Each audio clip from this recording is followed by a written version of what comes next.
జీవహింస మానండి, జీవహింస మానండి, జీవుల మీ వలె ప్రేమించండి, జీవహింస మానండి.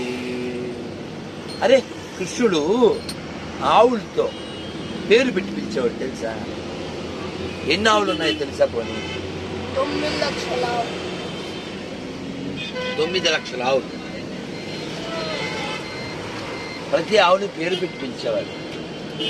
హే సుబలా అంటే వచ్చేది, హే పద్మిని అలా పేరు పెట్టి పిలిచేవాడు. కోతులు, గోల్డెన్ కోతులు, వాటితో ఫ్రెండ్షిప్. ఈ వెన్న ఆయన తినేవాడు, ఫ్రెండ్స్ పెట్టేవాడు, కోతులు కూడా పెట్టేవాడు. మిగిలింది ఆ కోడళ్ళ మూతులకు రాసేవాడు. అలా బృందావనం అంతా ఆనందం. ఇక్కడ ఒక ఊరు ఉంది, కోష్నియా ఇది ఊరు, గాం. అక్కడ అలాగే ఇంకో ఊరు అన్యోర్, తెలుసా? అన్యోర్ అంటే బ్రజ్ భాషలో బ్రింగ్ మోర్ అని అర్థం, ఇంకా తీసుకురా అని. గోవర్ధన్ దగ్గర మనం వెళ్తాం, ఆ నీళ్ళని చెప్పుకుంటాం, చాలా విశేషాలు ఉంటాయి.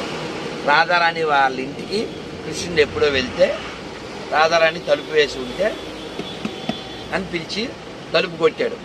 ఎవరో కోన్షి అందావిడ బ్రజ్ భాషలో. ఐఆమ్ హరి అన్నాడు. అమ్మో హరియా అంటే నాకు భయం అంది. హరి అంటే ఇంకో భాషలో అర్థం ఏంటి? సింహం అని. నరహరి నామము నాలికనుండగా పరుల కొలువ పనియేలా అంటాడు అన్నమయ్య. హరి అంటే సింహం అని. అమ్మో సింహం అంటే నాకు భయం అంటాడు. అంటే కృష్ణుడు అంటాడు, హే ఐఆమ్ చక్రి అంటాడు. అంటే నీ చక్రం ఉండదు కదా. చక్రి అంటే ఇంకో మీనింగ్ ఉంది, కొండలు చేసేవాడే. కొండల వాళ్ళకు కూడా చక్రం ఉండదు కదా. ఏమంటారు కొండలు చేసేవాడు? Pot maker. Pot maker. మాకేం కొండలు అక్కర్లే పోపో అంది. హరి అంటేనేమో సింహం అంది, చక్రి అంటేనేమో కొండలోడ. కృష్ణ కృష్ణుడు అనుకున్నాడు, కృష్ణ ఏమిటి కష్టం అని. నెక్స్ట్ ఇంకా ఏవో పేర్లు చెప్పాడండి, ఓ 10 పేర్లు చెప్తాడు. ఏ పేరు చెప్పినా ఇప్పుడు ఏదో సెటైర్ వేస్తానే ఉంది. అలా చాలా పేర్లు, నేను అన్నీ గుర్తులేదు, ఇంకా చాలా పేర్లు చెప్తాడు. అన్నింటికి ఏదో ఒక ఆపోజిట్ రీజన్ చెప్తుంది. ఫైనల్గా కృష్ణుడు మాట వింటుంది. ఆ ఊరు పేరు ఇప్పటికీ కోన్షి అంటారు ఇక్కడ. అలా చాలా ఎన్నో లీలలు, ఎంతో మధురమైనటువంటి భావన. మీరు చూడండి, 5000 సంవత్సరాల క్రితం ఎలా ఉంటుందో ఊహించండి. ఇప్పుడు 2022లోనే ఎక్కడ పడితే అక్కడ మాంసం షాపులు లేవు. 3 రోజుల నుంచి తిరుగుతుంటే ఒక్క చోట ఇందాక కోళ్ళు కనపడ్డాయి, ఇంకెక్కడా కనపడలే. అదే తిరుపతి అయితే పగలలేదు రాత్రి లేదు. రాత్రిపూట అయితే కంపు, రోడ్డు మీద వెళ్ళలేము. కోసేయడం, వేపేయడం, వేసేయడం. కాబట్టి ఇక్కడ భక్తులు ఉన్నారు, అక్కడ రాక్షసులు ఉన్నారు. జంతువుల్ని తినకుండా మనిషి జీవించగలడా లేదా?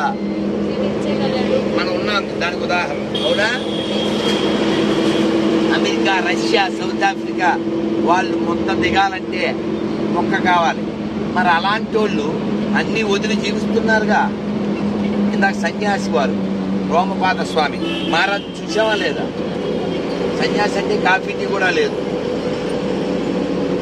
అదే వాళ్ళు వెస్టర్నర్స్, వాళ్ళే ఎంత చక్కగా అన్నీ వదిలి భగవంతుని కోసం జీవిస్తుంటే నీకేం మాయ రోగం? అవునా కదా నాన్న? Please be kind towards other living beings and preach this to your friends. అందరికి చెప్పండి, మాంసం తినక్కర్లేదు. It's not at all required. అందరు చెప్పండి. శిల ప్రభుపాదికి, రాధారాణికి, ధామ్కి, మధురా ధామ్కి, గోర్ ప్రవణతే. Thank you.